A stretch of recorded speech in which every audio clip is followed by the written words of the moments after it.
perhaps most importantly, a tolerance for ambiguity.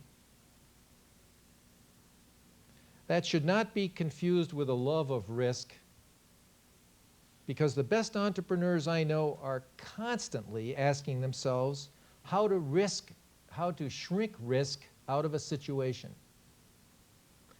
It does mean a willingness to accept an uncertain future. You're not sure that you have a job tomorrow. You're not sure that you have an income tomorrow.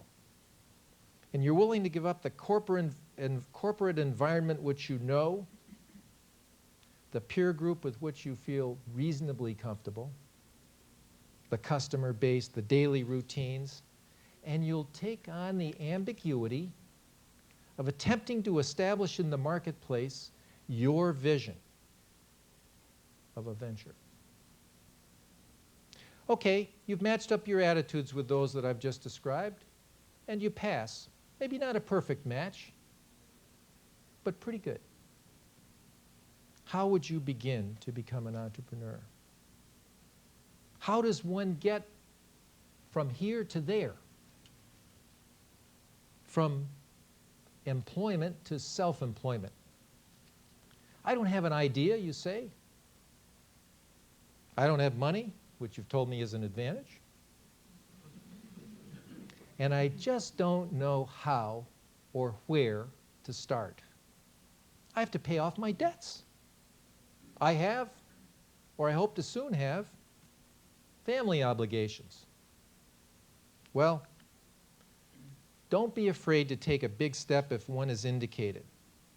You can't cross a chasm in 2 jumps. There is only one basic requirement in terms of the process. That is, to figure out how to buy yourself some time, to be able to establish yourself apart from your present job so that, excuse me, so that you can use the morning of your energies on your new venture. Because if you're going to work full-time and have family responsibilities and want to have any life outside your professional endeavors, you're only going to be able to give the evening of your energies to your new venture if you remain employed. And new ventures demand morning efforts, first-class enthusiasm, alertness. So you need to be able to leave your present position and live for some period of time while you translate your dream into reality. We think of entrepreneurship not just as starting companies or buying companies or managing growing companies or intrapreneurship or being aggressive and creative in managing nonprofits. Rather, we think that the important differences between an entrepreneur and a trustee or an administrator are attitudinal. That the entrepreneur is opportunity-driven, the administrator tends to be resource-driven, saying, these are the resources, these are the assets under my trusteeship, I should protect them. We believe that the entrepreneur is willing to rent resources, while the administrator wants to own them, has to own them. We think that a dissatisfaction with the status quo is often what impels an entrepreneur, where the administrator, even a forward-looking one, is often thinking in terms of evolutionary developments, of how he or she can improve the current situation at the margin. I hold firmly the belief that entrepreneurship is a reasonable career alternative. Not for all, but for any single person who might choose it. You don't need to be impulsive, headstrong, bombastic, or flamboyant. You don't need to check your analytical skills at the door. You need no operating experience, though it usually helps. To be an entrepreneur, there are no external barriers, only those we internally impose. It is not because things are difficult that we do not dare. It is because we do not dare that things are difficult. Those words from Seneca. JFK reminded us of the same thought in different words. We should not let our fears hold us back from pursuing our hopes. A principal issue for you in charting your career path is, will I be in someone else's company or companies or in my own? It's as basic as that. In this decision, our greatest foes, whom we must chiefly combat, are within. Let's examine for a moment the risks of employment.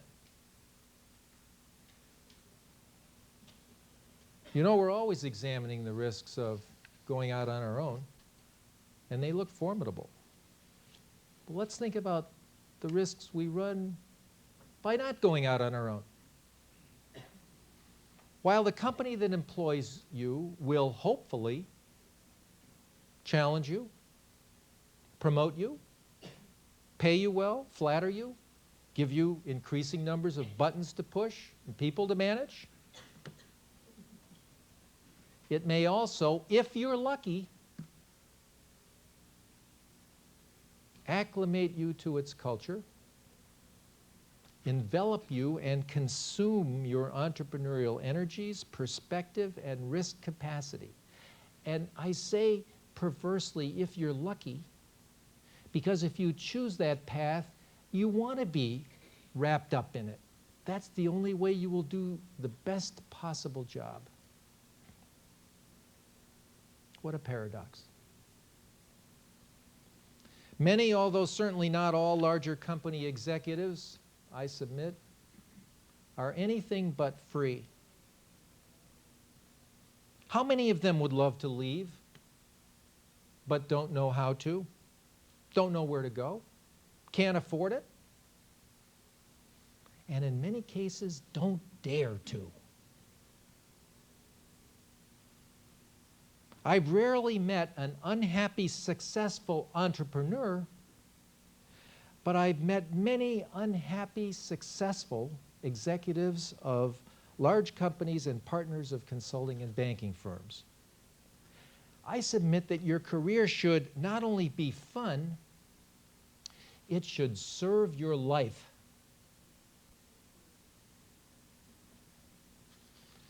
In effect, we've just described a few of the risks of not following the entrepreneurial path. Tilling their soil in their many locations, creating further value for their shareholders, and when asked, you move or you move on. Indeed, someone else's company versus your own is more than a matter of how you will spend your work days. It will reverberate to every facet of your life. And yet the decision to become an entrepreneur is made even more difficult, because each of you labors under the burden of high expectations, of close friends, of family, of yourselves. And with each success in your career, there are more chips on the table. With each victory come greater expectations. And in order not to disappoint others or oneself, a safer, more customary, lower risk career course is often charted. But now we see that there is no absolute safety, that risk cannot be avoided. Or as Clint Eastwood said in the movie The Rookie, you want a guarantee? Buy a toaster.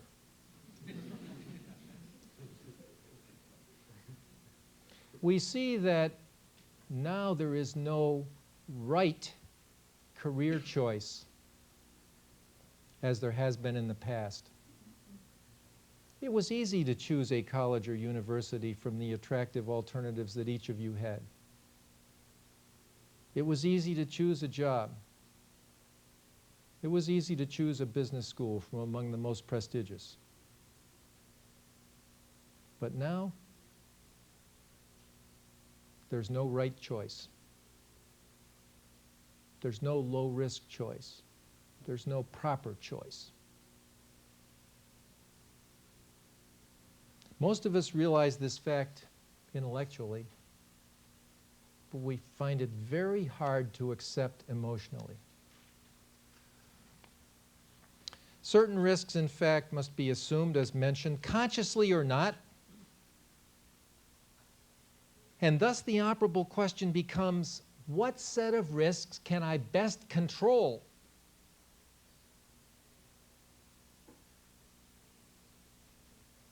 One of the reasons I didn't go into academia, there were a number.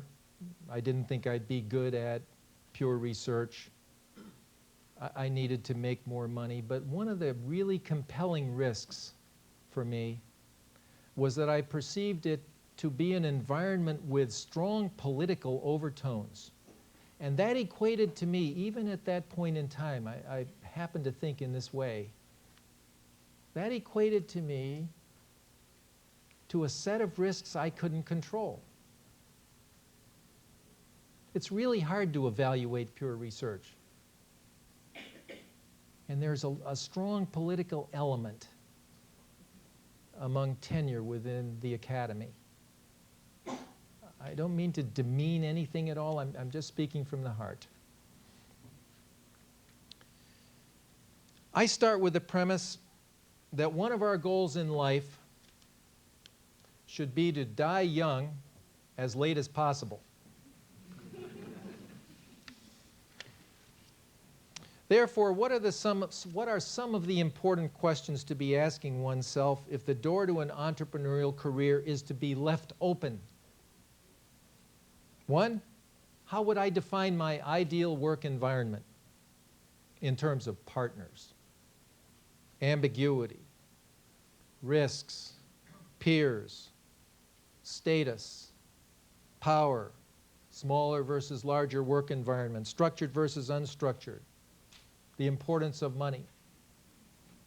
Two, what skills of mine need supplementing? And 2A, do I think of supplementing these skills by recruiting a partner or by making myself more ready to go it alone? Good question there. 3, regarding the jobs now offered or potentially available to me, let's take a look at the daily routine I would follow, the avenues of advancement, the availability of a mentor, and 2 very important things. What doors are opened or closed in my career path by assuming this job?